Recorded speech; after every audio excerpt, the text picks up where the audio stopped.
kita ini ajaran-ajaran yang sesat yang mengaku bahwa dia itu beriman, tapi ternyata kesesatan itu menjadi terus berlangsung. Satu, kedua, godaan setan itu tidak akan hilang ya. Apakah betul bahwa semakin tinggi ulama atau semakin tinggi ilmu yang didapat dan ibadahnya, godaan setan itu tambah besar? Itu yang kedua. Yang ketiga, yang tadi disampaikan masalah perceraian. Perceraian itu adalah hal yang halal, tapi dibenci sama Allah. Ya. Adanya perceraian itu kan banyak faktor. Kalau dipertahankan akan menjadi akibat-akibat yang tidak diinginkan. Nah, mohon penjelasan. Assalamualaikum warahmatullahi wabarakatuh. Kan mereka juga beribadah sebagaimana kita ya. Nah, tapi mereka kemudian dianggap dinilai sesat. Apakah itu bagian dari godaan setan? Iya betul.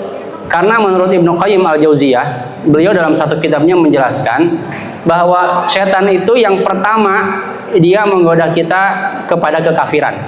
Setan mengajak manusia agar kafir. Kalau sudah kafir, dah beres tuh, kafir.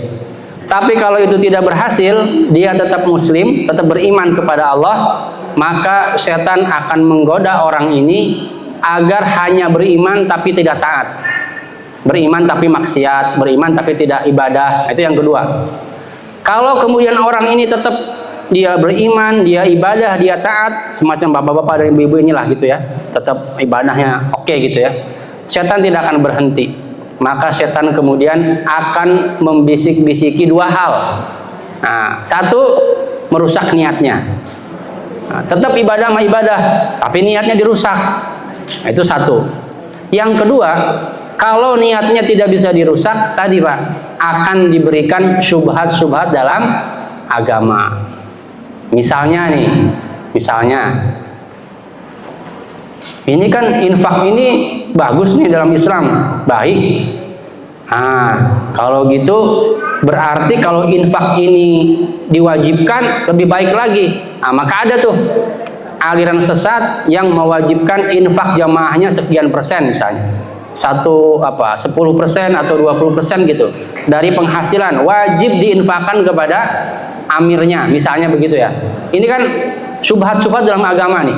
Tujuannya baik, tujuannya untuk membangkitkan semangat berinfak.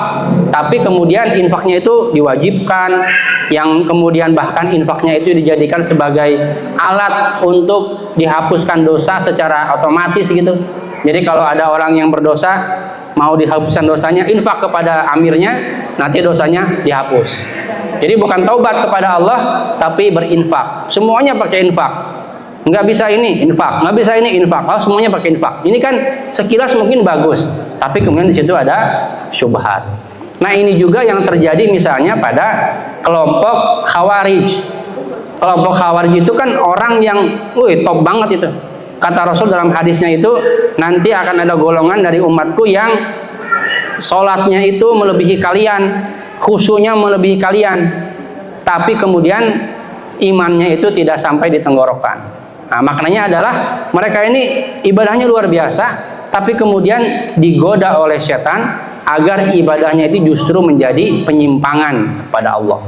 Gimana caranya? Caranya adalah dengan memberikan pemahaman bahwa orang yang tidak beribadah, tidak beriman sebagaimana mereka, itu dianggap kafir. Maka dalam kelompok Khawarij itu mereka mudah sekali mengkafirkan orang lain.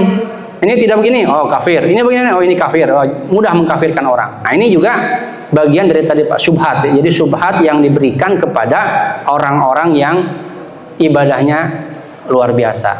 Nah, jadi orang yang ibadahnya baik kayak kita semua ini bukan berarti bebas dari godaan setan. Justru mereka nanti menggoda dengan dua hal. Pertama, merusak niat kita. Yang kedua adalah tadi memberikan syubhat-syubhat tentang agama kita. Ini subuh 2 rakaat oke nih. Apalagi kalau 3, misalnya gitu Pak. Nanti sholat subuh 3 rakaat kan itu syubhat tuh. Nah, kira semacam itulah, insyaallah. Wallahu a'lam. Lalu kemudian yang ketiga, ini berat nih Pak pertanyaannya. Saya jawab semampunya lah ya. Nanti bisa ditanyakan juga kepada ustadz-ustadz yang ahli di bidang syariat nih.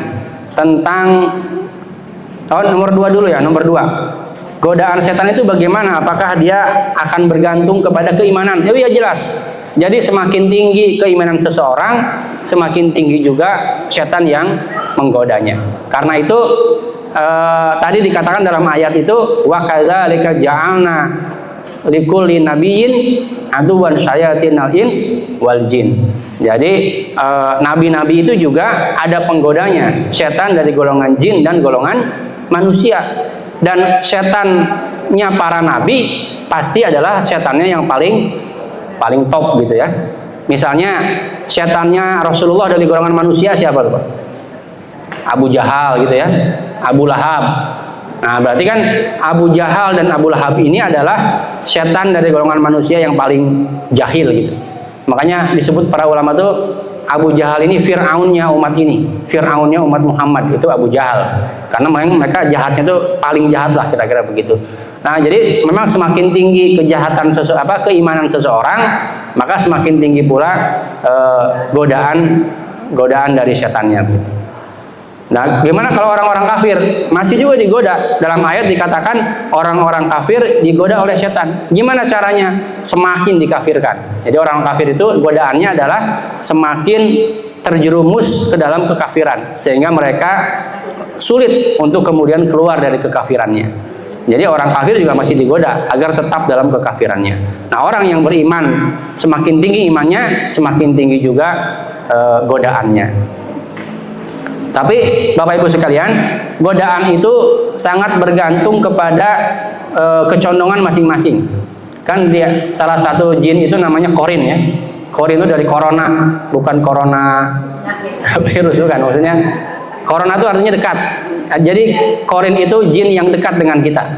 Nah setiap kita punya korin, tapi nggak usah takut. Tidak mampu membahayakan kita. Tapi korin ini punya informasi tentang kita. Apa kesukaan kita, apa hobi kita, apa kebiasaan kita, dia tahu. Dan nanti korin inilah yang memberikan informasi kepada setan yang membisik-bisikin kita. Misal nih, ada orang yang dia ini kalau masalah digoda perempuan mah tahan lah, tapi digoda harta, nah gitu. Jadi orang itu digoda itu tergantung kepada kecondongannya masing-masing. Jadi kalau orang itu misalnya suka kepada harta, ya digoda oleh harta. Orang itu suka kepada perempuan, ya digoda oleh perempuan. Ada orang yang suka kepada jabatan, ya digoda oleh jabatan. Nah ini bagian dari teknik iblis menggoda kita, disesuaikan dengan kecondongan kita. Makanya kalau kita coba dievaluasi lah masing-masing gitu ya. Kira-kira saya ini sukanya apa? Ibu-ibu misalnya ya, kalau sukanya tas branded, nah itu berarti akan jadi cobaan tuh, akan jadi cobaan pasti. Bapak-bapak misalnya apa sukanya? Saya sukanya bola misalnya, nah, itu bola itu nanti akan jadi cobaan bagi bapak-bapak. Nah jadi cobaan itu nanti oleh iblis itu akan disesuaikan dengan kecondongan kita. Apa yang paling disukai, di situ kemudian iblis akan masuk. Begitu Pak ya. Yang ketiga tentang perceraian. Ini kan halal tapi dibenci, betul. Memang perceraian adalah satu-satunya perkara yang halal tapi dibenci oleh Allah. Kenapa dihalalkan? Karena tadi Pak, ada kondisi-kondisi yang memang orang harus bercerai, makanya dihalalkan. Kenapa kemudian dibenci? Karena tadi dari perceraian itu pasti akan muncul dampak yang luar biasa negatifnya. Jangankan kok kita Pak, dulu Rasul punya anak angkat, namanya siapa? Zaid bin Harithah, menikah dengan Zainab binti Jahsy. Zaid ini orang biasa, Zainab ini anak dari petingginya orang-orang Quraisy gitu. Mereka menikah tapi kemudian cerai. Ini sahabat saja begitu cerai, fitnahnya luar biasa.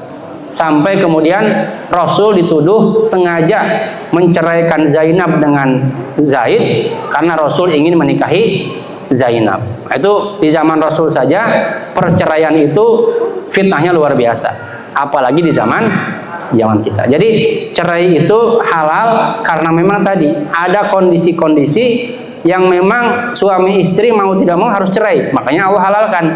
Tapi kenapa dibenci? Karena tadi dari perceraian itu akan muncul dampak negatif yang luar biasa.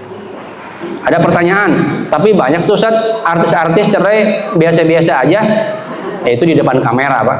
Di belakang kan belum tentu.